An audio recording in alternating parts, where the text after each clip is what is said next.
तो हरियाणा का चुनाव, उसके नतीजे, और उसके बाद जब राहुल जी ये कहते हैं कि भाई पर्सनल इंटरेस्ट बड़ा हो गया, क्या कहेंगे नासिर हुसैन साहब? नहीं, हरियाणा का रिजल्ट अलग है और महाराष्ट्र का अलग है। हरियाणा का मैंडेट कोई हमारे खिलाफ नहीं था। वहां किस तरह से चुनाव जीता गया वो हिंदुस्तान ने देखा है। जहां किसी सर्वे में बीजेपी आगे नहीं थी, वो झूठे सर्वे में भी आगे नहीं थी, हम्म। वहां अगर बीजेपी जीत जाती है तो ये मैनेजमेंट है, किस तरह से मैनेजमेंट किया गया है हिंदुस्तान ने देखा। हम उस मैनेजमेंट को मानते नहीं, उस मैंडेट को भी हम नहीं मानते। हम्म। रही बात महाराष्ट्र की, तो महाराष्ट्र में हमारा कोई इशू नहीं है। चंद सीटों का प्रॉब्लम है। मुझे लगता है कल तक ये सारा क्लियर हो जाएगा। हम सब एक साथ ही चुनाव में जा रहे हैं, हम सब एक साथ चुनाव लड़ेंगे। कोई हम पे मनमुटाव नहीं है, कोई विदर्भ ये नहीं है। हाँ, विदर्भ में, मुंबई में क्योंकि उम्मीदवार हमारे पास ज्यादा है तो हम चंद सीटें थोड़ी बातचीत हो रही है। तो मुझे लगता है कल शाम तक का इंतजार करिए। सारी पार्टियां अलायंस मजबूत है क्योंकि महाराष्ट्र को बचाना, जहां करप्शन का हम्म। बाजार बना दिया है, यहाँ 10,000 करोड़ का घोटाला हो चुका है। चंदा पाओ धंधा पाओ का यहाँ धंधा चल रहा है, उसे बंद करना है। छत्रपति शिवाजी महाराज का अपमान हुआ, उसका बदला लेना है। तो तमाम लोग बैठे हैं। किस तरह से महिलाओं के अस्मिता को लूटा गया, किस तरह से लोगों को भगाया गया, तो लोग देख रहे हैं ना। तो इसलिए महाराष्ट्र में चंद सीटों का कोई इशू नहीं है। हम जो कल शाम तक इस सारे प्रॉब्लम को हम लोग सॉल्व करेंगे। नासिर हुसैन साहब, आपने सारी बात कह दी और आपने ये भी कह दिया कि भाई हरियाणा का जो मैंडेट था उसको हम नहीं मानते, लेकिन हरियाणा का जो मैंडेट आया जिस पर राहुल जी ने ये कहा कि नेताओं का पर्सनल इंटरेस्ट बड़ा हो गया, उस पर आपने कोई प्रतिक्रिया नहीं दी। मैं चाहता था आप उस पर नहीं कुछ रिप्लाई करें। नहीं नहीं, और जो आप बात, सुनिए। हरियाणा में महिलाओं के खिलाफ जो हुआ उसे हम कैसे भूल सकते हैं? किसानों के लिए जो कील कांटे बिछाए वो कैसे भूल सकते हैं? अग्निवीर का मुद्दा हम कैसे, चंद सीटों से हम हरियाणा में जरूर पिछड़ गए, पर मुद्दे आज भी वो जिंदा हैं जो मुद्दे पहले जिंदा थे। क्या महिलाओं के साथ वहां अत्याचार हुआ या नहीं हुआ? पहलवानों के साथ अन्याय हुआ या नहीं हुआ? क्या भारतीय कुमारी जनता सैलजा पार्टी ने और उनके लिए। क्या कुमारी सैलजा और हुड्डा साहब एक साथ आ गए? क्या उनके बीच का मनभेद खत्म हो गया? क्या प्रदेश इकाई एकजुट हो देखिए, गई? क्या जहां महाराष्ट्र में आपकी जहां प्रदेश इकाई एकजुट है? क्या उत्तर तो प्रदेश में प्रदेश इकाई आपको बिल्कुल नहीं नहीं नहीं नहीं, अखिलेश यादव आपको पूरा बड़े भाई वाला सम्मान देने के लिए तैयार हैं? क्या अखिलेश यादव ने एक महाराष्ट्र तरफा 7 सीटों नहीं पर उम्मीदवारों के नाम का ऐलान नहीं कर दिया? क्या आपने कहा नहीं कि हमको 5 सीटें चाहिए? मैं इस ओवरऑल एस्पेक्ट में नहीं सवाल नहीं, पूछ रहा आप हूं, जल्दी सुनिए से आप जवाब, फिर सुनिए बाकी आप मेहमानों का एक, रुख करता हूं। नहीं नहीं, आप महाराष्ट्र में हमारे प्रदेश इकाई में कौन सा मतभेद है? सारी पार्टी यूनाइट होकर हम लड़ रहे हैं। सारे हम लोग यूनाइट है, चाहे विजय टिटवार हो, बाला साहब थोराट हो, नाना पटोले हो, तमाम नेता हमारे साथ आज एक मंच पे है। कहाँ जी। हमारे मतभेद है? चंद सीटों की बातचीत चल रही है क्योंकि ग्रांड अलायंस है, बड़ी अलायंस है। हम्म। आप जानते हैं सबको ये चुनाव का पर्व है, सब चाहते हैं कि उन्हें चंद सीट ज्यादा मिल जाए। तो इसका मतलब नहीं कि मतभेद हो गया। और हम्म। आपने क्या कुमारी सैलजा जी का, सुरजेवाला जी का, चाहे आप कुमारी सैलजा, तो हम हुड्डा जी का, इसमें कोई मतभेद नहीं था। सबने मजबूती से चुनाव लड़ा। पर हम्म। मैनेजमेंट को जिस तरह से वहां बिगाड़ा गया, किस तरह से ईवीएम एबव 90% चार्ज रहा, आपने देखा है। या कैसे हो मुमकिन है कि एक ईवीएम जो सुबह से शाम तक काम करता हुआ एबव 90% चार्ज रहे और वहां बीजेपी जीत जाए? तो ऐसे मैंडेट को कौन मानेगा जहां धोखे से चुनाव जीता जाए? जी। पर महाराष्ट्र के लोगों का अलग है क्योंकि 2024 में आपने देखा इसी महाराष्ट्र में लोकसभा के इलेक्शन में किस तरह से उन्हें लोकतांत्रिक तमाचा पड़ा। हमने उन्हें जोरदार तरीके से हराया जी। क्योंकि यहाँ पे भ्रष्टाचार हो रहा है। अडानी को जिस तरह से धरावी बेचा गया, पूरा मुंबई का एफएसआई बेच दिया गया, लोगों ने देख लिया है ना। छत्रपति सर यही शिवाजी तो का सवाल महाराज है नासिर 3600, हुसैन जी, यही सुनिए तो ना। मैं कह रहा हूं। जब किसान जवान पहलवान आपके दावे के हिसाब से आपके साथ था, फिर आप चुनाव क्यों हार गए? मैं बार बार मैं उसी कह पर रहा हूँ सवाल पूछ रहा हूं। मैं अवनीजेश जी का एक बीजेपी। रिएक्शन ले रहा हूं, फिर मैं प्रेम कुमार जी, संजीव जी और विमल जी का रुख करूंगा। अवनीजेश जी। विवेक जी, पहली बात तो मैं इनको, जो कांग्रेस के प्रवक्ता, उनको बता दूं कि अब अडानी का नाम लेना बंद कर दें। अभी तेलंगाना सरकार ने उनके सामने उनसे दान लिया है, अडानी से दान लिया है, जिसको मोदी के दोस्त कहते हैं। ये सब कुछ मालूम है, ये हाथ हिलाने से कुछ नहीं होगा भैया, सबको सबके सामने दिख रहा है। आपके बोलने वो से भी दान कुछ लिया नहीं उनसे, होगा। खैरात लिए अडानी से। रेवंत रेड्डी ने, तेलंगाना के जो प्रधान मुख्यमंत्री हैं, हम्म। उन्होंने वहां से अडानी से दान लिया है। तो अब वो नाम तो भूल जाइए, पहली बात।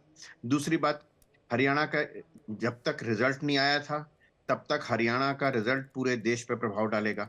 जब हरियाणा का रिजल्ट आ गया तो अब इसका प्रभाव कहीं और नहीं पड़ेगा। अगर हरियाणा में सिर्फ ईवीएम की गलती थी तो ये तमाम कमेटी क्यों बनाई थी आपने, जिसमें राहुल गांधी ने ये क्यों कहा कि लोगों का अपना इंटरेस्ट पार्टी के इंटरेस्ट से ऊपर था? ये बयान क्यों आया? फिर सिर्फ ईवीएम पे आता ना। बात ये है विवेक जी कि जिस तरीके से महाराष्ट्र में अब तक, जहां बीजेपी ने शायद 99 कैंडिडेट्स का अनाउंसमेंट भी कर दिया है, यहां पर लगातार कह रहे हैं अभी इतनी सीटों पर पेच फंसा है, इतनी सीटों पर पेच फंसा है। बात यह है कि यहाँ पर कोई इनका एक मत नहीं है राज्य के बारे में, देश के बारे में। एक कॉमन मिनिमम प्रोग्राम नहीं है, सिर्फ एक प्रोग्राम है, मोदी को हराना है। पूरा विश्व जिस नेतृत्व को मान रहा है, उसको हराने के लिए अगर 10 लोग इकट्ठे हो भी जाएं तो उससे क्या फर्क पड़ता है? देश की जनता ने, हरियाणा की जनता ने वोट नहीं दिया, इनको ईवीएम लगता है। आप महाराष्ट्र वो में विवेक जी, हिमाचल गलत बयानबाजी मत। हिमाचल विवेक जी, कर्नाटक और तेलंगाना में ईवीएम नहीं कर सकते थे, नहीं, जम्मू कश्मीर में ईवीएम सेट नहीं कर सकते। पॉलिटिकल भैया बीच एनालिसिस में मैं नहीं होके आप बोलता, फेयर बात मैं बीच करिए, में नहीं अनफेयर बोलता बात किसी मत। के। भैया मैं आप बीच में नहीं अनफेयर बोलता बात ना। करते हैं। ये आपको मैं आ रहा हूं, आप जवाब दे लीजिएगा नासिर हुसैन जी, काउंटर कर दीजिएगा। मैं एक बार जल्दी से अवनीजय जी की बात पूरी जाए, जल्दी से अवनीजय जी। विवेक जी, बड़ी साफ सी बात है, महाराष्ट्र में जिस तरीके से पिछले चुनाव में, विधानसभा चुनाव के दौरान 2 पार्टियां शिवसेना और भारतीय जनता पार्टी मिलकर लड़ी, स्पष्ट बहुमत था, प्रदेश की जनता ने बिल्कुल स्पष्ट जनादेश दिया था। अगर उद्धव ठाकरे सिर्फ मुख्यमंत्री बनने के लिए, प्रदेश की कोई बात नहीं उन्होंने की, उन्होंने कहा मुझे मुख्यमंत्री बनना है इसलिए मैं अलग होता हूं, और उस कांग्रेस के साथ जाकर के मिले जिसमें स्वर्गीय श्रद्धेय बाला साहब ठाकरे ने कहा था कि मैं कांग्रेस के साथ कभी नहीं जाऊंगा। उसके साथ जाने पर जो हाल हुआ है, वहां पर अगर आप लोकसभा के चुनाव में भी देख लें तो वहां पे उद्धव गुट का कोई बहुत अच्छा परफॉर्मेंस नहीं रहा है। तो इसलिए अब जो विधानसभा है, आप ये देखिएगा कि जो लोग इस बात से परेशान थे कि पार्टियां टूटी हैं, अब वो पूरी तरह से इस 2.5 साल के शासन में देख करके महाराष्ट्र इलेक्शन के बाद काफी कुछ क्लियर हो जाएगा। लेकिन आप पर्सनल इंटरेस्ट वाली बात जो आपने उठाई, नासिर जी आपको थोड़ा सा काउंटर कर रहे हैं, उसके बाद प्रेम कुमार जी और विमल जी और संजीव जी आपके पास आ रहा हूं। नासिर जी, नहीं, इन्होंने कहा एक ही मकसद है मोदी जी को हराना। क्या हमने 2024 में महाराष्ट्र में मोदी जी को नहीं हराया? क्या इन्होंने पार्टियां तोड़ी नहीं? आप पार्टियां तोड़ के जो सरकार बनी हो, इनके तानाजी सावंत जी जो अजीत पवार को कहते हैं, जो कैबिनेट में बैठता हूं मुझे उल्टी आती है, उसके साथ अलायंस करते हैं।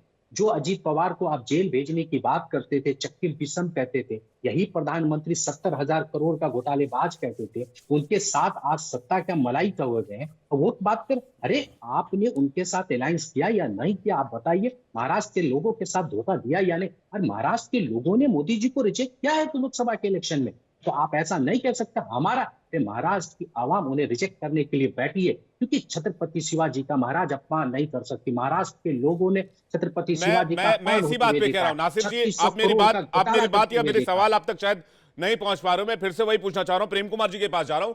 मुद्दे बहुत हैं, मुद्दे इतने हैं जिस पर आप चुनाव में जाते हैं, आपको लगता है कि आपके पक्ष में रिजल्ट आने वाला है, लेकिन एंड टाइम पर रिजल्ट पलट जाता है।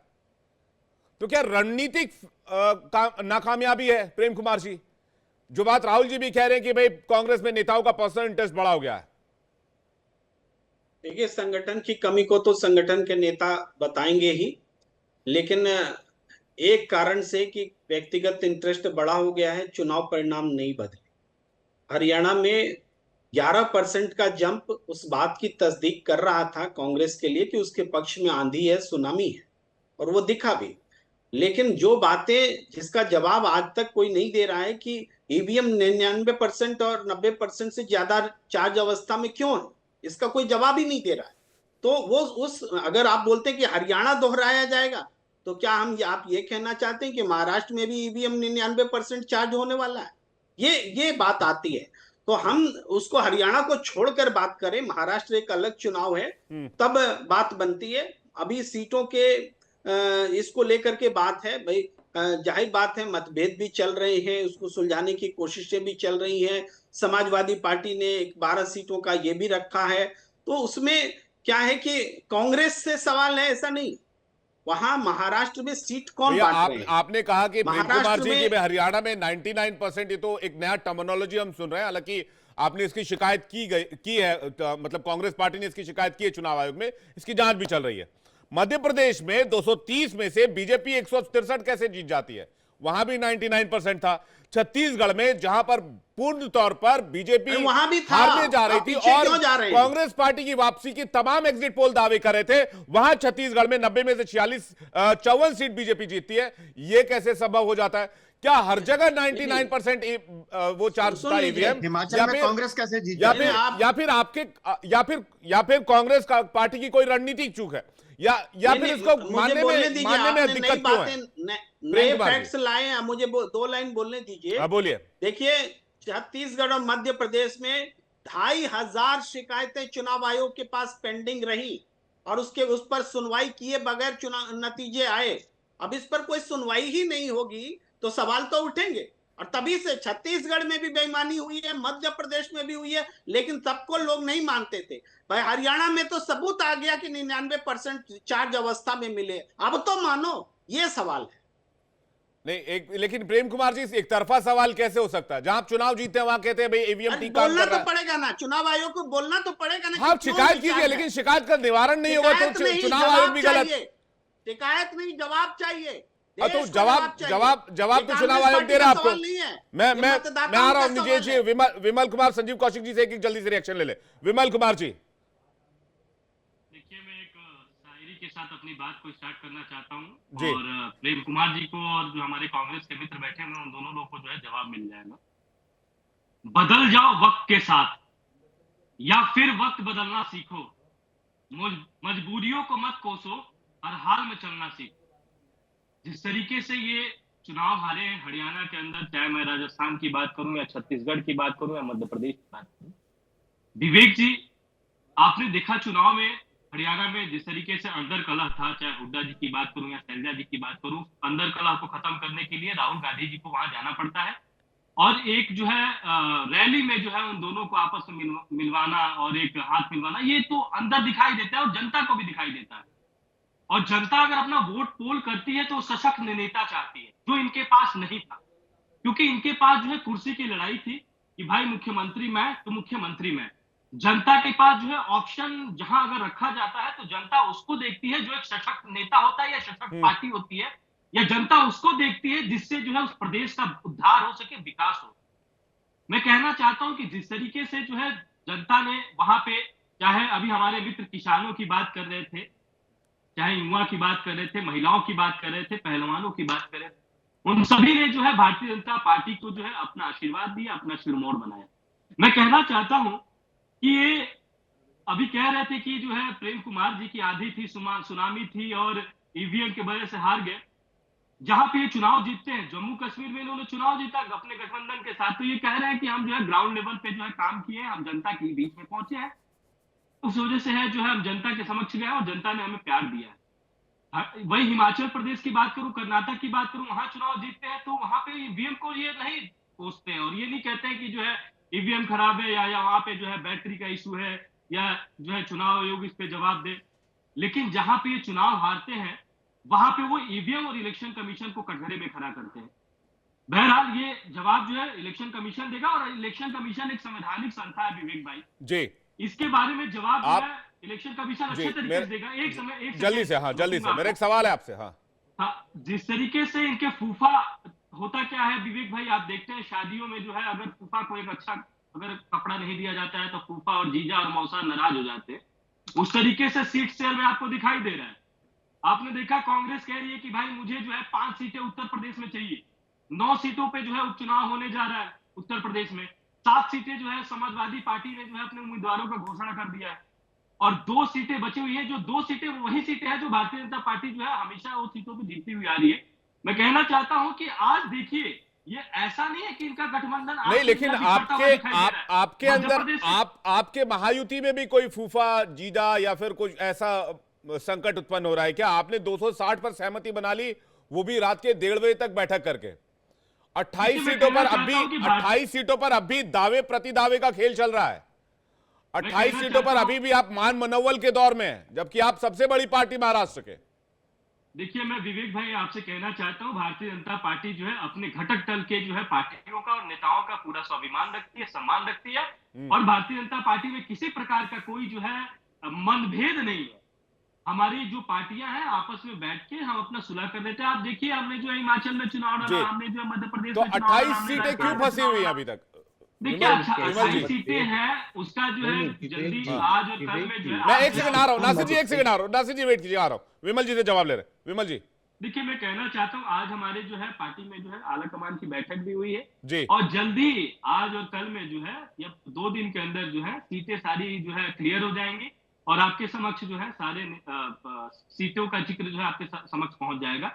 मैं दूसरी बात में कहना चाहता हूँ, जिस तरीके से आपने देखा विवेक जी, समाजवादी पार्टी के एक बड़े नेता जो वहां से विधायक हैं महाराष्ट्र से, उनका तो आपने बयान तो सुना ही होगा कि हम अभी 2 पर हैं, जब हम 8 पर आ जाएंगे तो हम सबको सबक सिखा देंगे। मैं कहना चाहता हूं किस तरह की सबक सिखाने की बात की जा रही है।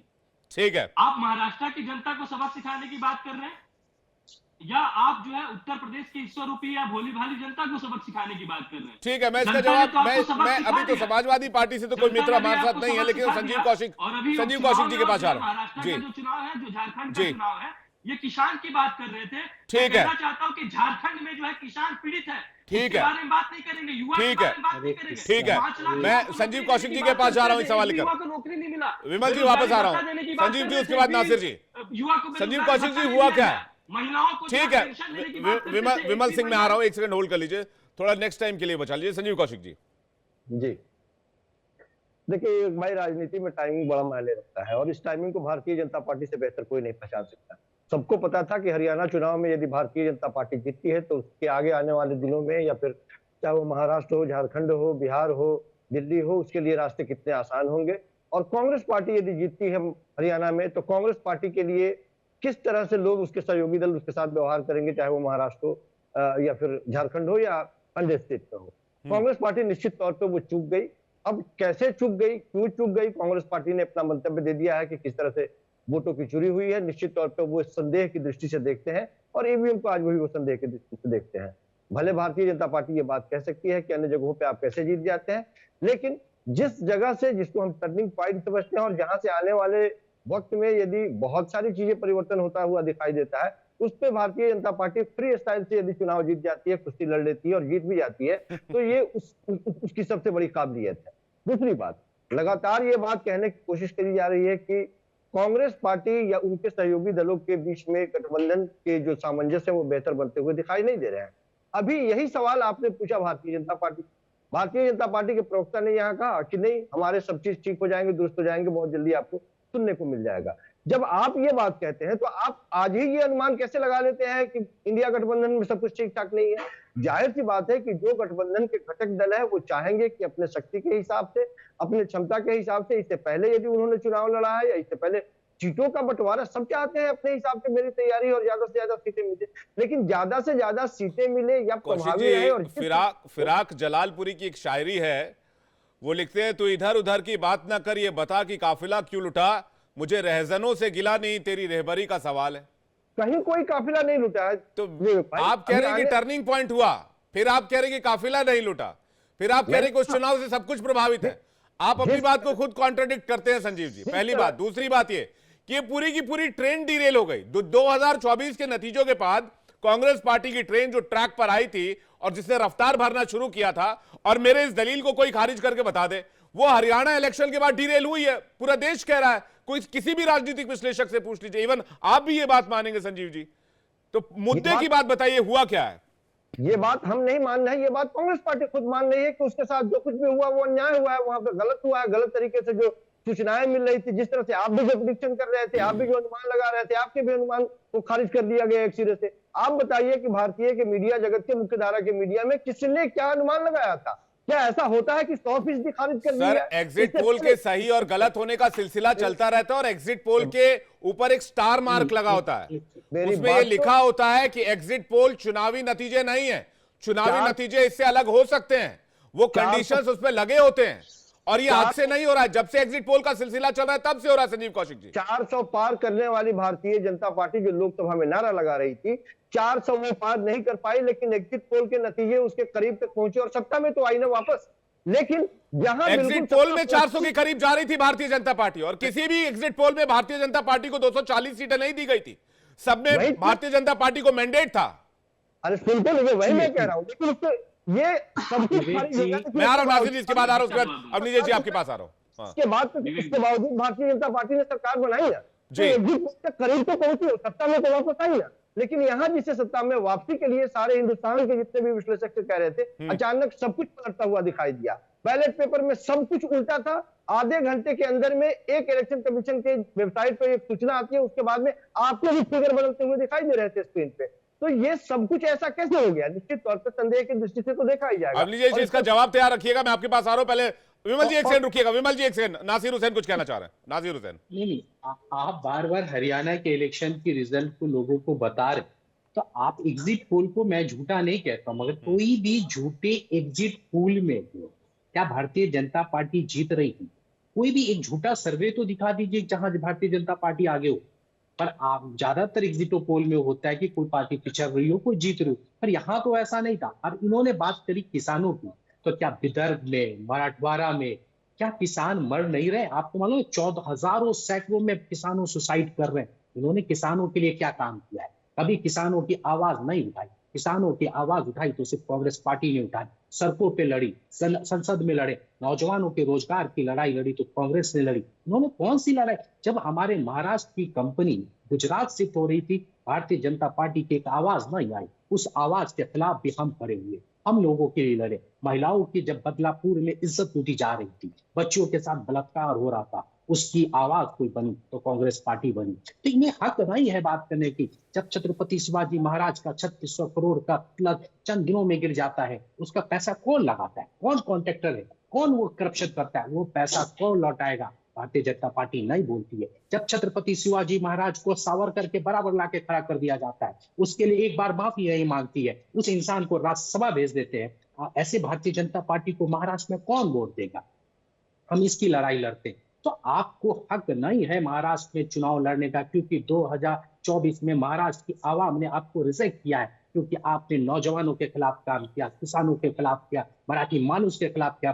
तो आप किस बात की बात कर रहे हैं? आज जो आज विश्लेषक बन के भारतीय जनता पार्टी की बात करते हैं कि एक ही मकसद है मोदी को हराना, अरे आपकी बातें उस समय कहां थी जब सावरकर के बराबर छत्रपति शिवाजी महाराज को खड़ा कर दिया गया? तब आपने क्यों नहीं विरोध किया? क्या सावरकर छत्रपति शिवाजी महाराज बराबर हो सकते हैं? तब आपकी आवाज नहीं आई। सावित्रीबाई फुले का जब यहाँ पे बदनाम किया गया, तब आपकी आवाज क्यों नहीं आई? तब उसकी लड़ाई कांग्रेस ने लड़ी। तो महाराष्ट्र की आवाम कहती है। नासिर हुसैन भाई, मैं विमल जी एक सेकंड आ रहा हूं, पहले एक सेकंड आ रहा हूं आपके पास। कांग्रेस की ओर से एक इंटरनल सर्वे कराया गया। आप मुद्दे आप एज अ पॉलिटिकल पार्टी रखिए, मुझे कोई एतराज नहीं है इससे। कांग्रेस पार्टी की ओर से एक इंटरनल सर्वे कराया गया और पता चला कि हरियाणा में बागी उम्मीदवारों की वजह से 16 सीटों का नुकसान हुआ। सर्वे के मुताबिक कालका सीट पर कांग्रेस उम्मीदवार 11,000 वोट के मार्जिन से हार गए, जबकि उसी सीट पर बागी उम्मीदवार को लगभग 32,000 वोट मिले। ऐसे ही गोहाना सीट की पर बागी कैंडिडेट को करीब 15,000 वोट मिले, जबकि बीजेपी ने कांग्रेस को 10,000 वोट से हराया। 16 सीटों का नुकसान। सर आपकी सरकार बन रही थी, आप मेरी बात पर आप डिबेट नहीं कर रहे, आप चले जा रहे हैं आप बीजेपी को कोसने के लिए। मैं आपको जिस लाइन पर बार बार सवाल पूछ रहा हूं वो ये पूछ रहा हूं, मिसमैनेजमेंट और प्रदेश इकाई से मिस कम्युनिकेशन क्या हार की मुख्य वजह नहीं है? मैं ये कह रहा हूं, और उसका खामियाजा आज भुगतना पड़ रहा है। आज की तारीख में ये हो रहा है कि यूपी, महाराष्ट्र और झारखंड में आपस में कॉन्फ्लिक्ट है। नहीं, कुछ बागियों की वजह से चंद सीटें कम आ सकते हैं, मगर जो मुद्दे ईवीएम के हैं, हम अगर जीत भी जाते तो भी ईवीएम के मुद्दे उठेंगे, क्योंकि वहां पे घपला हुआ है। इलेक्शन कमीशन एक सरकार के लिए काम कर रही है। ईवीएम के सहारे इसको ढकने की कोशिश है या वाकई ईवीएम है? उसके बाद विमल जी और प्रेम कुमार जी आपके पास आ रहा हूं। अवनी जी जल्दी से। विवेक, ये किसानों का मुद्दा बता रहे हैं। सबसे बड़े किसान नेता जिन्होंने सारे किसान आंदोलन का नेतृत्व किया, उनको 1170 वोट मिले हैं हरियाणा में। ये था किसान का मुद्दा, पहली बात। नहीं, मुद्दा उठाने से भैया मैं बीच में नहीं बोलता। क्यों हरा? नहीं, भैया बीच में नहीं, ये क्या कहां से पकड़ लाए हो भाई ये? अरे भाई आपको कहां से पकड़ के लाया? बीच में नहीं बोलता ना, आप बोल रहे थे, मैं नहीं बोला ना बीच में, अब मुझे बोलने दीजिए। बात ये है कि कर्नाटक में पिछले 12 महीने में कितने किसानों ने आत्महत्या की है? कर्नाटक में सरकार किसकी है? कर्नाटक मॉडल क्या है? तेलंगाना का मॉडल क्या है? वो जो हिमाचल प्रदेश था, वहां पे ओल्ड पेंशन स्कीम लेके आ रहे थे ये, वहां पे सैलरी तक देने के लाले पड़े हुए हैं, सैलरी तक नहीं मिल रही है वहां पर। एक मॉडल तो बताएं कि यहाँ पे इस राज्य में हमने और इन्होंने जवाब नहीं दिया कि अडानी से अभी इन्होंने तेलंगाना सरकार ने पैसे क्यों लिए भाई? उस मोदी के दोस्त से जो भ्रष्ट है, करप्ट है, हिंडनबर्ग की रिपोर्ट है, उससे 100 करोड़ रुपए क्यों ले लिए भाई? कोई जवाब है? और यही नहीं, पिछली सरकार में अशोक गहलोत ने राजस्थान में 65,000 करोड़ का उससे सौदा किया था, उससे पश्चिम बंगाल में किया। बात यह है विवेक जी, बड़ी साफ सी बात है, आप कह लीजिए मिसमैनेजमेंट, मैनेजमेंट, ये सब कुछ नहीं है। बात यह है कि जो सरकार इतने 10 साल की एंटी इनकम्बेंसी के बावजूद आती है, अगर उसके बावजूद वहां की जनता ने वोट दिया है ना, कांग्रेस के टोटल वोट से चाहे 1% का फर्क हो, वहां पे हिमाचल में तो 1% का भी फर्क नहीं था बीजेपी और कांग्रेस में, कांग्रेस की सरकार बनी ना। यहाँ पर अगर कर्नाटक में सरकार बनती है, हिमाचल में सरकार बनती है, झारखंड में सरकार बनती है, तेलंगाना में बनती है, तो ईवीएम खराब नहीं होती। वहां भी बीजेपी को जीतने की कोई इच्छा नहीं थी, कर्नाटक में बीजेपी को जीतने की कोई इच्छा नहीं थी, हिमाचल में बीजेपी को जीतने की कोई इच्छा नहीं थी, वहां ईवीएम में कोई गड़बड़ नहीं की। ये देश की इज्जत का सवाल है, देश की प्रतिष्ठा का सवाल है। आत्ममंथन करेंगे कि हमने गलती की, हमारे पास कोई मॉडल नहीं है गवर्नेंस का, इसलिए हम हारे। आपने गलत मुद्दों पर मैं आपको बता दूं क्या कहा उसने, किसान नेता ने, कि हमने तो पिच तैयार की थी जी, खेलना तो बैटिंग तो उसने करनी थी। यही उत्तर प्रदेश के चुनाव के समय में योगेंद्र यादव ने कहा था। तो हमने विवेक जी 10 सेकंड जी, वो दो सीटों का झुंझुना पकड़ाया ना अखिलेश यादव ने, ये है इनका अलायंस। 9 में से 2 सीटों का झुंझुना पकड़ा दिया, और उसमें भी कांग्रेस ने कह दिया हम वो भी नहीं लड़ेंगे। ऐसा क्यों हुआ? मैं नासिर जी आ रहा हूं। प्रेम कुमार जी, ऐसा क्यों हुआ? प्रेम कुमार जी, ऐसा क्यों हुआ? क्यों हुआ? अपनों के बीच में क्या कांग्रेस पार्टी बेगानी हो गई? प्रेम कुमार जी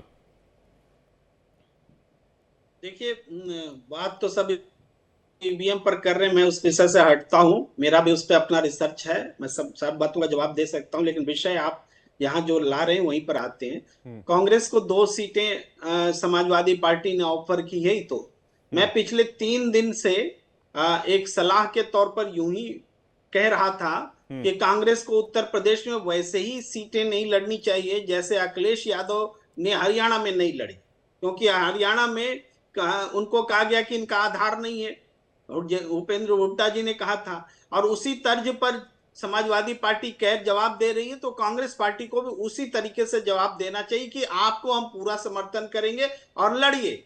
और मुझे तो अच्छा लगा कि ये फैसला कांग्रेस का आया कि वो 2 सीटों पर भी नहीं लड़ेगी, पूरा समाजवादी पार्टी को समर्थन देगी।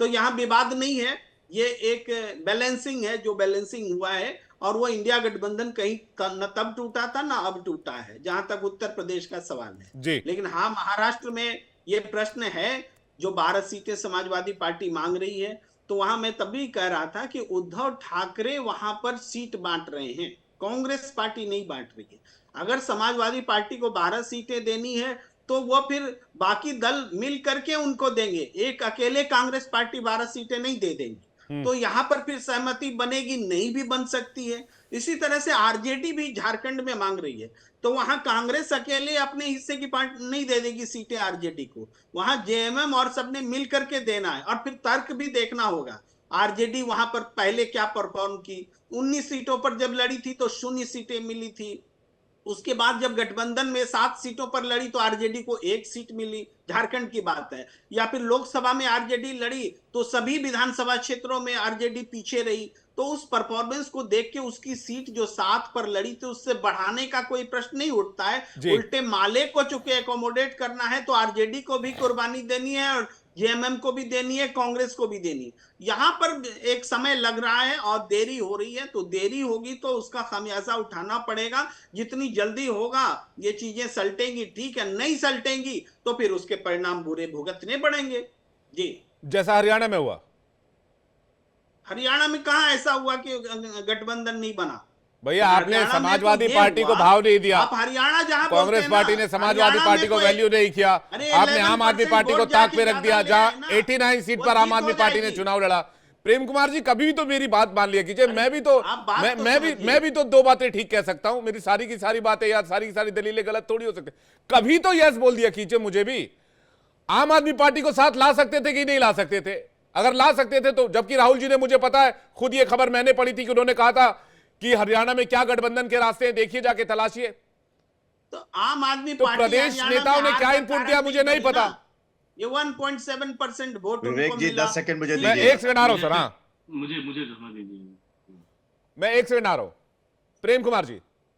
जी मैं कह रहा हूं कि हाँ। वहां पर जो वोट परसेंटेज जो था कांग्रेस का 11% बढ़ना कोई मामूली बात नहीं है, बहुत बड़ी बात थी भाई हारे सीटों कितने में से? कन्वर्जन 1% नहीं से। होने के बहुत आम आदमी सारे पार्टी कारण। को मैं कितने देखिए, परसेंट वोट आए? 1.76%। अगर आप इसको जोड़ देते तो क्या तस्वीर अलग नहीं होती? सिंपल सा मैथ है। नहीं, अब मेरी सुनिए, बात कोई मानने को तैयार आप नहीं। सुनिए यहाँ भैया मैं आगे और लीजिए, मैं किसी आप राजनीतिक वहां पार्टी आएंगे के तो खिलाफ मुझे थोड़ी और बोल रहा हूं। आर्गुमेंट देने दीजिए आप। बोलिए। मैंने पहले भी कहा था, इस पर पूरा मेरा रिसर्च है। हाँ। देखिए, चाहे मध्य प्रदेश हो चाहे हरियाणा हो, हाँ। दोनों जगहों पर पोस्टल बैलेट की गिनती में कांग्रेस पार्टी सबसे आगे थी, 74 सीटों पर आगे थी। नहीं और फिर चुनाव आयोग ने तो दूसरी बोला तरफ जा आप रहे हैं हम। लोग नहीं, झूठ दिखा रहे थे। मैंने गठबंधन की बात की, मैंने ईवीएम की बात नहीं की। प्रेम कुमार जी ने, मैंने ईवीएम की बात नहीं की, मैंने साथियों को साथ लाने की बात की। कांग्रेस को लगा कि मैं सबसे पावरफुल हूं और मेरे दम पे हम चुनाव जीतेंगे, इसलिए वहां पर। और यह काम सिर्फ कांग्रेस नहीं कर रही है, आम आदमी पार्टी ने भी दिल्ली में यही फैसला किया, जहां आम आदमी पार्टी दिल्ली में खुद को सबसे पावरफुल मानती है। तो ये पार्टी की स्ट्रैटेजी होती है, मान सकता हूं, लेकिन कहां गया इंडिया गठबंधन का कॉन्सेप्ट? मैं तो ये सवाल पूछ रहा हूं आपसे। नहीं, मैं कह रहा हूं पोस्टल बैलेट में जो आगे था वो जीता है। बीजेपी केवल 2 सीट लूज की है जहां पोस्टल बैलेट में वो आगे थी, और कांग्रेस आधी सीटें लूज कर जाएगी। यही तो चमत्कार है। जी अवनीश जी 10 सेकंड में कुछ कहना चाह रहे थे। विमल जी आपके पास आ रहा हूं। अवनीश जी के लिए सही है, अवनीश जी इनेलो के लिए सही है, आम आदमी विवेक जी, पार्टी मैं के लिए सिर्फ सही है। भैया प्रेम कुमार जी, ठीक है, प्रेम कुमार जी आ रहा हूं। राज ईवीएम आपका हो गया, आप मानिए ना मानिए, लेकिन बात तो कुल मिलाकर ऐसा ही नजर आता है। जी अवनीश जी। विवेक जी, प्रेम कुमार जी ने कहा कि उत्तर प्रदेश में कांग्रेस नहीं है, वहां नहीं लड़ना चाहिए। उसमें महाराष्ट्र में क्या है, उद्धव ठाकरे बांट रहे हैं। यहाँ पे दिल्ली में आम आदमी पार्टी ने कह दिया, पश्चिम बंगाल में टीएमसी ने कह दिया, केरल में ये अलग अलग लड़ रहे हैं, उसके बावजूद इंडिया अलायंस है। ऐसा चमत्कार, ऐसा अलायंस तो ना इतिहास में कभी हुआ है, ना भविष्य में कभी होगा। ऐसा अलायंस मैंने अपनी जिंदगी में नहीं देखा था। जी जेडीयू भी ऐसा करती रही। अवनीश जी, इतिहास देख लीजिए पलट के, जेडीयू भी जाकर के एनडीए के खिलाफ में जाके पूर्वोत्तर में जाके चुनाव लड़ लेती थी बीजेपी के खिलाफ में, और आपने देखा ही नहीं है। देखा ही नहीं है आपने। एक त्रिपुरा की बात कर रहे हैं आप, एक त्रिपुरा की बात कर रहे हैं आप, वहां की आप त्रिपुरा की बात कर रहे हैं, बाकी जगह का बताइए ना, पूरे देश में क्या हाल है? क्या कांग्रेस जहां पावरफुल होती है, सच्चाई से क्यों भागना चाहते हैं आप? जी क्यों सच्चाई से कौन भाग रहा है? ठीक है, बड़ी बात कही है। संजीव कौशिक का जवाब नहीं है। आप जी, लेकिन विमल जी के पास ऐसा अलायंस आपने देखा ही नहीं है। उत्तर प्रदेश जैसे ऐसा अलायंस हमेशा देखा गया पर होगी। अरे उत्तर प्रदेश जैसे प्रदेश में नहीं होगी कांग्रेस, तो कहां है फिर? जी आप कह रहे हैं कि नहीं है कांग्रेस। विमल सिंह कुछ कहना चाह रहे हैं। विमल सिंह कुछ कहना चाह रहे हैं। विमल सिंह, उसके बाद मैं संजीव कौशिक और नासिर जी के पास जा रहा हूं। विमल सिंह। देखिए विवेक भाई, मैं बड़े इत्मीनान के गेस्ट को सुन रहा था। मैं चाहूंगा कि मेरी बात को भी ध्यानपूर्वक सुनो। देखिए, मैं कहना चाहता हूं कि उत्तर प्रदेश, देखिए चाहे उत्तर प्रदेश का उपचुनाव हो, चाहे झारखंड का चुनाव हो, चाहे महाराष्ट्र का विधानसभा चुनाव हो, कांग्रेस तीनों जगह जो है छोटे भाई का भूमिका अदा करने जा रही है। क्योंकि उत्तर प्रदेश की अगर बात करूं तो भाई अखिलेश यादव जी कह रहे हैं कि हम जो है लड़ेंगे यहाँ पे, और हम 2 सीटें आपको दे रहे हैं, आपको मंजूर है तो लीजिए। वही अगर मैं बात करूं महाराष्ट्र में, उद्धव जी कह रहे हैं और शरद पवार जी कह रहे हैं कि हम लोग जो है चुनाव लड़ेंगे, और हमारे नेतृत्व में तो वहां भी कांग्रेस जो है छोटे भाई की भूमिका निभा रही है। झारखंड की बात करें तो वहां भी जो है झारखंड मुक्ति मोर्चा, और वहां पे जो है जो छोटे जो दल है, क्षेत्रीय दल है, वहां पे वो भूमिका निभा रहे हैं। मैं कहना चाहता हूं कि ये पहली बार नहीं है विवेक जी की ये जो है गठबंधन में मनभेद हो रहा है। आपने देखा था मध्य प्रदेश के चुनाव में, वहां पे जो अखिलेश को बोला गया था, कमलनाथ जी ने बोला था कौन है अखिलेश वखिलेश, मैं जानता ही नहीं हूं। भाई जिस पार्टी के साथ आप जो है घटक दल में है, और उस पार्टी के बारे में, उस नेता के बारे में आप इस तरीके का बयान दे रहे हैं। और आपने देखा था किस तरीके से विधानसभा के चुनाव में हरियाणा में क्या हुआ, जब भारतीय जनता पार्टी वहां चुनाव जीतती है तो जो है संजय सिंह नसीहत देते हुए नजर आते हैं कि अगर आप हमको साथ लेकर चले होते तो आपका जो है ये इतना बुरी तरीके से हार नहीं हुआ होता। और आपने देखा कि किस तरीके से जो है संजय राउत ने भी जो है बयान दिया था, और ट्विटर पे जो है हमारे चड्ढा जी ने जो है, लेकिन एक बात बताइए विमल जी, एक बात बताइए जी, इसका जवाब मैं संजीव कौशिक जी और नासिर हुसैन जी से ले लूंगा। लेकिन आप झारखंड और महाराष्ट्र में वो छोटे भाई की भूमिका में नजर आए ना आए, आपको परिदृश्य शायद लग रहा हो, लेकिन आप कहीं छोटे भाइयों के प्रेशर में तो नहीं है। आपने आजसू को 10 सीटें दी हैं झारखंड में। भारतीय जनता पार्टी भाईचारा की राजनीति करती है विवेक भाई। हम सब भाइयों का जो है एक में जो है आपस में हम लड़ते हुए दिन नहीं दिखाई देते। हाँ। इनकी तरह नहीं है कि गठबंधन का हाथ उठाकर दिखाई देते हैं और चुनाव के बाद हाथ जो है वो गिर जाते हैं। मैं कहना चाहता हूँ भारतीय जनता पार्टी अपने जो है नेताओं का और अपने जो है घटक दल के पार्टियों का सम्मान करती है। दूसरी बात पे आता हूँ ईवीएम पे। मैं कहना चाहता हूँ अभी हरियाणा में जो है चुनाव हुआ है, भारतीय जनता पार्टी चुनाव जीती है, ये ईवीएम के ऊपर डिडोसा फोड़ रहे हैं। अगर ईवीएम को अगर इलेक्शन कमीशन को हमने सेट किया होता तो हम भारतीय जनता पार्टी 48 सीट पे थोड़ी ना रहती है जी। हम तो पूरी की पूरी सीटें पे भारतीय जनता पार्टी चुनाव मतलब आप छोटे भाइयों के प्रेशर में नहीं है गठबंधन में।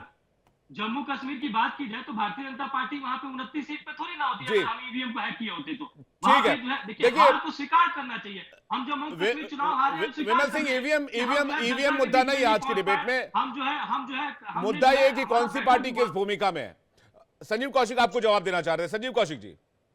विवेक भाई, हम ये कह रहे थे कि विमल भाई कह रहे थे कि छोटे भाई बड़े भाई की भूमिका में तो सब देख रहे हैं कि तो छोटे भाई की भूमिका में बिहार में क्या हालत है इनकी। बड़ी भूमिका में रहते, बड़े भाई की भूमिका में रहते हुए छोटा भाई इनको नचाता हुआ दिखाई दे रहा है। महाराष्ट्र में क्या स्थिति है वहां भी आप देख लीजिए, अभी झारखंड में क्या स्थिति है वहां भी देख लीजिए। दरअसल भारतीय जनता पार्टी अपना छोड़ करके बाकी सब जगह देखती है और सब पर विश्लेषण करती है और सबके बारे में बहुत ज्यादा ज्ञान रखती है। एक चीज और बता दूं कि उन्होंने कई बार ये बात रिपीट कर दी है कि अडानी से ले लिया, चंदा ले लिया।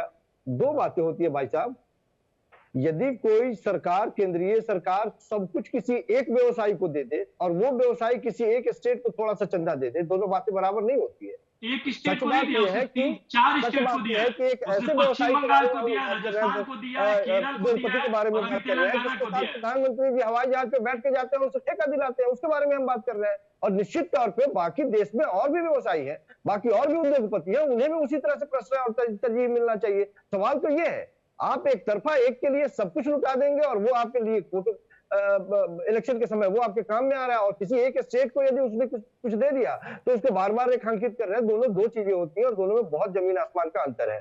तो ये बात अवनीश जी समझ भी रहे हैं और जान भी रहे हैं, बावजूद उसके वो लगातार 2 बार ये बात रिपीट की है, इसलिए ये कहना पड़ा।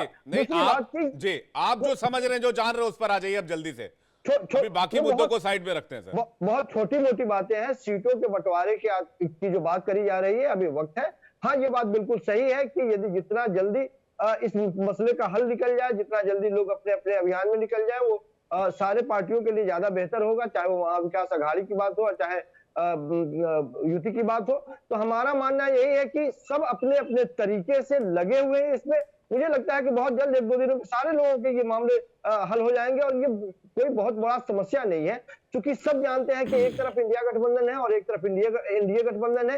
वोटों के बिखराव के चलते इंडिया गठबंधन को धक्का लगा है। वो बिखराव इस बार वो नहीं होने देगी, इस बात को निश्चित तौर पर वो जानते हैं। ठीक है, नासिर जी कुछ कहना चाह रहे हैं। नासिर जी को स्क्रीन पे लाइए। फिर नासिर जी के सामने एक शेर के जरिए सवाल रखूंगा। पहले नासिर जी अपनी बात रख लें, उसके बाद जुगनुओं ने मिलके जीत ली है जंग, इसका मतलब नहीं कि हम हर जंग हार जाए। तो सुनते रहिए। अभी इन्होंने कहा कि हमने अडानी से खैरात लिया। अरे हमने ऑफिशियल कॉन्ट्रैक्ट दिया है, तो खैरात नहीं लिया। प्रीपेड इलेक्ट्रॉनिक बोर्ड की तरह हमने चंदा नहीं लिया, हमने उससे खैरात नहीं लिया। पीएम केयर से आपने पीएम केयर से चंदा लिया है, पीएम केयर के फंड से आपने रिश्वतखोरी की है, पीएम केयर फंड से आपने महाराष्ट्र के सरकार को गिराई, महाराष्ट्र के विधायकों को खरीदा है। तो महाराष्ट्र के लोगों का जो अपमान आपने किया है, तो अडानी के हाथ से हमने महाराष्ट्र नहीं बेची है, आपने धरावी पूरी बेच दी। आप बोल रहे हैं कि हमने चंदा लिया। अरे आपने जिस तरह से अडानी के हाथों से महाराष्ट्र को बेचा है, तो महाराष्ट्र के लोग देख रहे हैं। और हमारे बीजेपी के वक्ता कहते हैं कि हम, सुनिए ना, बीजेपी के जल्दी से मुद्दों की लड़ाई देखिए, चुनावी रैलियों में लड़ेंगे तो ज्यादा मजा आएगा। डिबेट में थोड़े मुद्दों की बात हो जाए ना, मुद्दों की बात, जिस टॉपिक पर उसकी बात हो जाए, मजा आ जाएगा। टॉपिक पे बोलो। इन्होंने बोला मैं अलायंस की बहुत कदर करता हूँ। हाँ। अजीत पवार कोई हमारे अलायंस में नहीं, इनके ही अलायंस में, इनके ही कैबिनेट मंत्री कहते हैं कि मैं उनके साथ बैठता हूँ, जिनका नाम है सावंत ताना जी, कहते हैं मैं उनके साथ बैठता हूँ तो उल्टी आती है। राम कदम बोलती है मुझे घिन आती है इनके साथ बैठने में। कौन सा अलायंस का आपने धर्म पालन किया जो अपने डिप्टी सीएम को गाली देता हूँ? आपने अलायंस की बात करते हैं। अरे हमने मुद्दों की लड़ाई, आप बोलते चंद सीटों की बात, हमारी सीटों का फैसला कल तक हो जाएगा, पर आपकी सीटों का फैसला आधी रात तक अमित शाह के घर पे हो रहा है। तो पूरे महाराष्ट्र के लोग, चलिए कल तक आपकी सीटों का फैसला हो जाएगा। मैं आपको शुभकामनाएं देता हूं, लेकिन एक शेर जो मैं आपको सुनाना चाह रहा था वो ये है कि अफजल इलाहाबादी लिखते हैं, अब तो हर एक अदाकार से डर लगता है, अब तो हर एक अदाकार से डर लगता है, मुझको दुश्मन से नहीं यार से डर लगता है। तो कहीं ये वाला सीन तो नहीं बन रहा है नहीं, आपकी ऐसा पार्टी कुछ में? नहीं, हमारे सब अपने थे, वफादारों का नहीं, सब अपने हैं, कोई बेवफा नहीं। तो आप सुनते रहिए, यहाँ कोई बेवफा नहीं होने वाली। इनके साथ जितने लोग हैं, आज भगदड़ मची है। आप 99 का तो इन्होंने डिक्लेयर कर दिया, जी। बाकी अलायंस पार्टनर अपने सीट का डिक्लेयर नहीं कर पा रहे। जी। क्या वजह है? सब लोग अपने नंबर को छिपा रहे हैं, कोई अपने नंबर को खोलने को तैयार नहीं है। रात के अंधेरों में सीट का बंटवारा करने वालों, आप हमें समझाओगे लेकिन वो अलायंस तो की 1-0 कदर से क्या है? आगे चल रहे हैं ना नासिर जी, उन्होंने सर, कैंडिडेट्स भी दे सुनिए ना। दिए, उन्होंने झारखंड में कैंडिडेट्स दे दिए, हम एक महाराष्ट्र में 88 सीटों पर कैंडिडेट्स दे दिए। अप्रॉक्स 288 सीट का डिक्लेयर हम कल तक कर देंगे।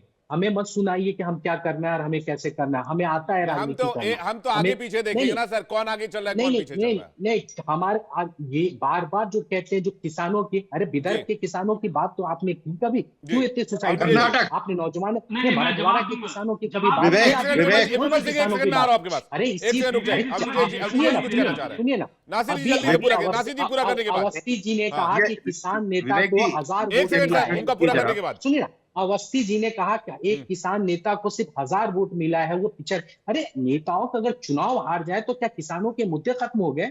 वो जो मुद्दे थे वो एमएसपी के मुद्दे खत्म हो जाएंगे? वो अगर यही पैमाना आपका है तो अयोध्या में जहां भगवान राम मंदिर बनता है, वहां आपके लोग क्यों हार गए? जल्दी से यानी आप कि दीजिए, हिंदू जल्दी से राष्ट्र जल्दी से आप दीजिए, उसके बाद विमल सिंह आपके पास आ रहा हूं। जहां आप बना दीजिए, वहां जल्दी विवेक से। विवेक जी, किया या नहीं विवेक किया जी, आपको? इनकी जानकारी हाँ। मैं दुरुस्त कर दूं कि कोई वहां पर खैरात ही लिए, वहां की स्किल यूनिवर्सिटी के लिए अरे 100 फिर करोड़ आप रुपए गलत लिए, बात मत करिए। खैरात लिए अडानी से, नहीं, पहली नहीं, बात। कोई खैरात दूसरी बात, आपने विवेक की लिया, बड़ी साफ सी बीजेपी बात है, ने। ये कह रहे हैं रात को, इलेक्ट्रिक अरे रात को काम नहीं होता क्या?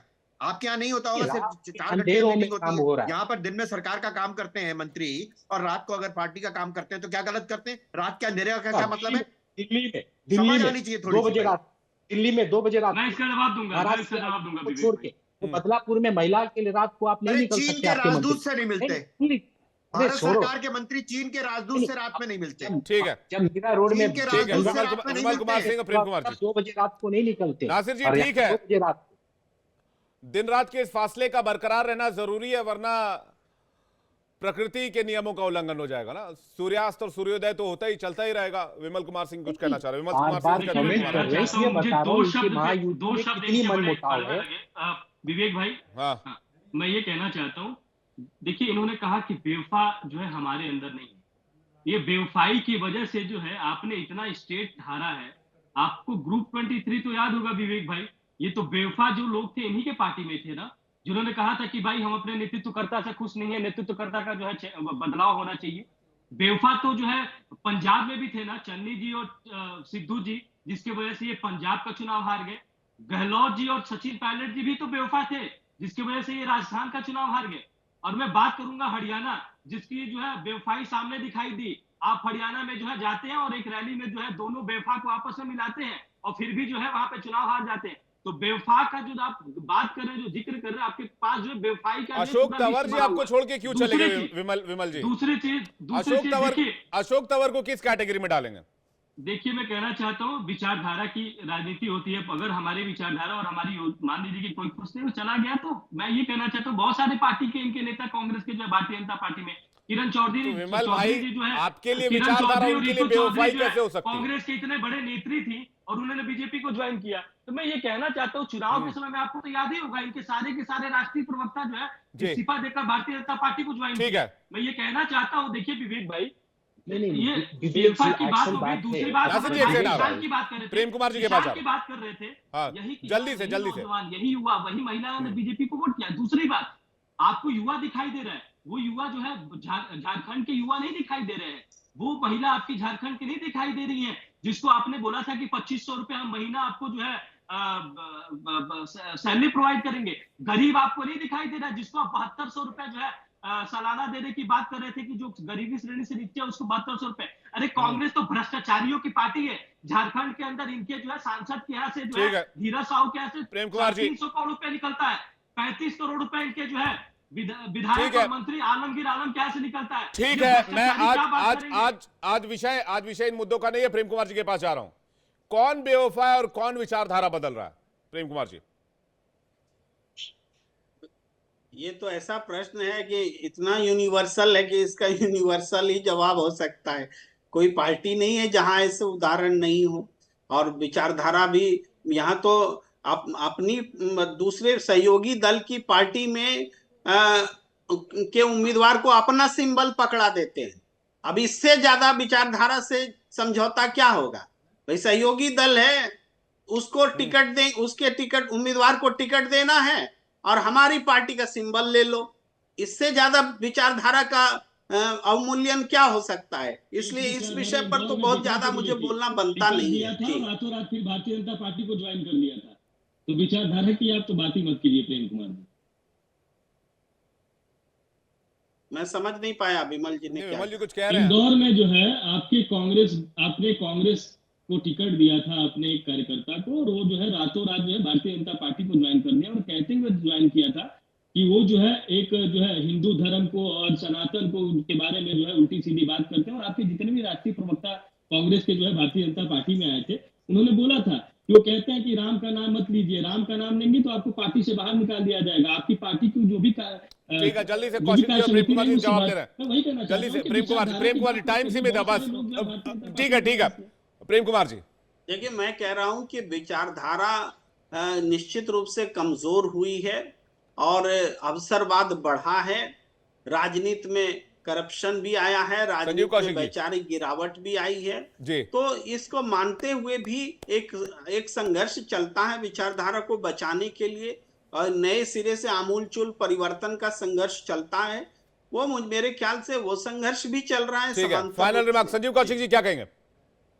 राजनीति में नैतिकता, सुचिता, विचारधारा, ये सारी चीजें अब निरी हो गई है, और विमल भाई इस पर ज्ञान तो कम से कम नहीं दे तो ज्यादा बेहतर है। भारतीय जनता पार्टी के चारित्रिक पतन का एक अलग किस्सा है। वो जितने भ्रष्टाचारियों को प्रश्रय दी है, उस भारत के इतिहास में इतने भ्रष्टाचारियों को प्रश्रय देने वाली कोई पार्टी नहीं रही है। इन सबों से आगे बढ़ते हैं। मूल बात यह है कि महाराष्ट्र का चुनाव और झारखंड का चुनाव निश्चित तौर पे बेहद महत्वपूर्ण है। देरी करना दोनों के लिए खतरनाक है, लेकिन ये आपकी देरी बहुत ज्यादा खतरनाक और मेरी देरी आसानी से रात में कर लेंगे। आप 2:30 बजे तक देश के गृह मंत्री के घर में यदि मीटिंग करते हैं और कोई नतीजा नहीं निकलता है तो सामान्य सी बात है, और सामने वाला यदि बातचीत के प्रयास में लगा हुआ है तो वो बहुत देरी कर रहा है, आपसी सरफुटबल है। इस तरह की कोई बात नहीं है। देखिए, गठबंधन की राजनीति है। गठबंधन की राजनीति तो भारतीय जनता पार्टी से बेहतर कौन समझ सकता है? भारतीय जनता पार्टी की शुरुआत ही गठबंधन की राजनीति हुई है।